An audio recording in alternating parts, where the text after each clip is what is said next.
خب حالا میخوام به اتفاق شما بریم داخل بازار ببینیم که بازار چه خبر هست و با هم همراه بشیم. دوستمون اینجا دور محلی گرفته بود. وارد بازار میشیم.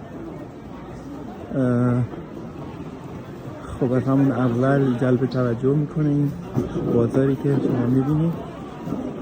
فروشنده ها و کارگرها با جلیقه آبی مشغول فعالیت هستن و حسابی بسیم که امروز شلوغ هست و روز شنبه هست. حالا شاید بازار روز خودمون باشه احتمالا، نمیدونم اینجا بازارش دقیقا کیه و محصولات تازه که مخصوصا سر صبح بیشتر هست. بریم همراه باشیم. این عزیزانی که از این گاری ها دستشونه من یه پولی میگیرن و وسایل رو جابجا میکنن و در واقع درآمدشون از این طریقه و درآمد خوبی هم هست و همطور که میبینید یه سرزندگی خاصی اینجا حکم‌فرماست و در جریان پنیر محلی هست اینجا. البته اون پنیر لیقوانی که ما داریم تو ایران متاسفانه من اینجا ندیدم، یعنی نیست به اون طعمی که ما سراغ داریم ازش و حالا ببینیم در آینده چطور پیش میاد.